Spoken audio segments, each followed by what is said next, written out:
Bismillahirrahmanirrahim. Assalamualaikum warahmatullahi wabarakatuh. Alhamdulillahirabbil alamin wassalatu wassalamu ala asrofil anbiya'i wal mursalin sayyidina Muhammadin wa ala alihi washabihi ajmain amma ba'd. Pertama-tama saya ingin mengucapkan terima kasih kepada Ibu Dr. Wiwin Herwina SPD MPD selaku dosen pengampu mata kuliah belajar dan pembelajaran yang telah memberikan kesempatan kembali kepada saya untuk menjelaskan kembali mengenai teori belajar behavioristik Thorndike.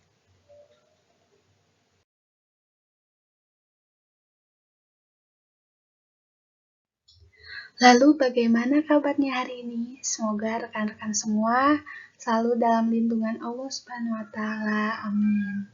Sebelumnya, perkenalkan nama saya Sahlania dengan NPM 202153091. Saya dari kelas Belajar dan Pembelajaran Fisika A.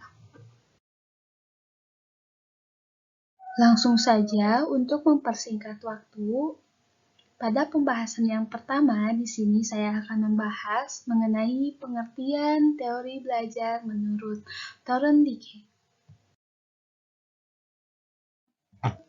Pengertian belajar menurut Thorndike.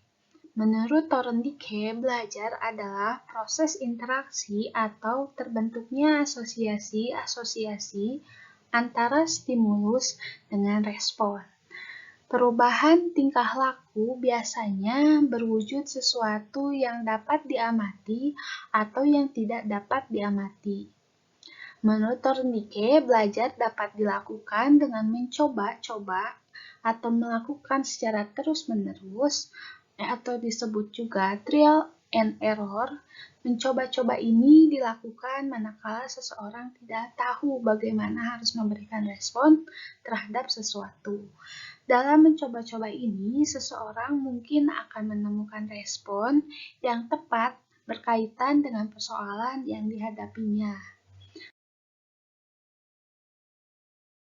Selanjutnya yaitu eksperimen Thorndike.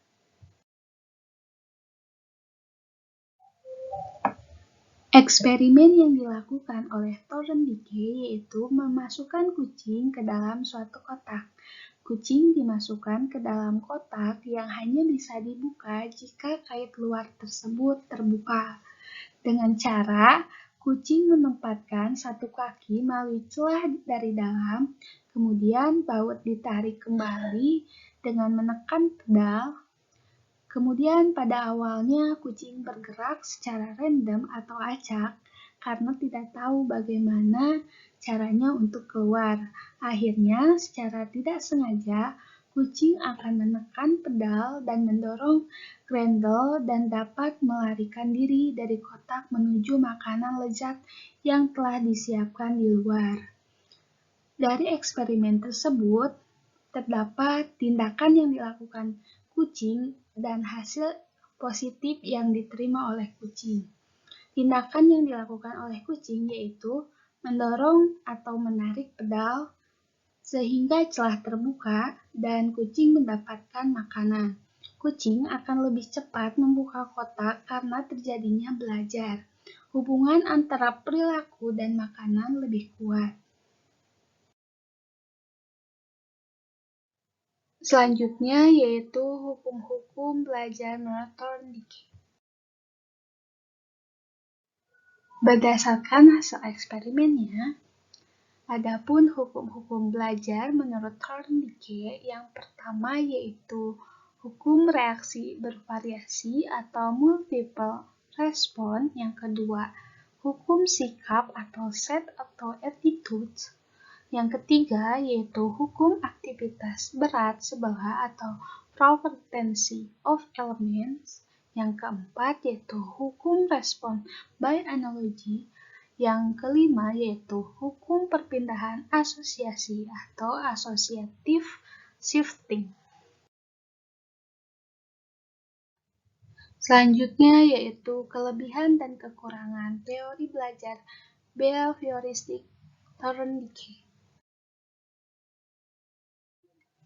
Kelebihan dari teori belajar behavioristic turn decay yang pertama yaitu dengan sering melakukan pengulangan dalam memecahkan suatu permasalahan, peserta didik akan memiliki sebuah pengalaman yang berharga karena pada teori ini adanya sistem pemberian hadiah atau reward kepada peserta didik yang dapat memecahkan suatu permasalahannya. Yang kedua yaitu peserta didik akan terbiasa berpikir dan terbiasa mengembangkan pikirannya. Karena pada teori ini disebut juga teori trial dan error. Teori ini yang bisa menguasai hubungan stimulus dan respons sebanyak-banyaknya. Karena pada teori ini dilakukan secara berulang-ulang dan terus-menerus sampai mencapai suatu target.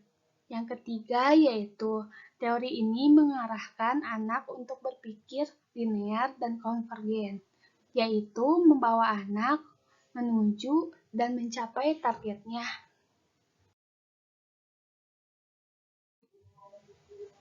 Adapun kekurangan dari teori belajar turn decay. Kekurangan dari teori ini yang pertama yaitu teori ini seringkali tidak mampu menjelaskan situasi belajar yang kompleks.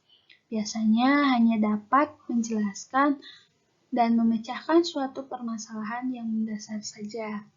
Yang kedua yaitu terlalu memandang manusia sebagai mekanisme dan otomatisme belaka disamakan dengan hewan. Meskipun banyak tingkah laku manusia yang otomatis, tetapi tidak selalu bahwa tingkah laku manusia itu dapat dipengaruhi secara trial and error. Trial and error tidak berlaku mutlak bagi manusia. Yang ketiga yaitu belajar berlangsung secara mekanistis, maka pengertian tidak dipandangnya sebagai suatu yang pokok dalam pembelajaran. Mereka mengabaikan pengertian sebagai yang pokok dalam belajar.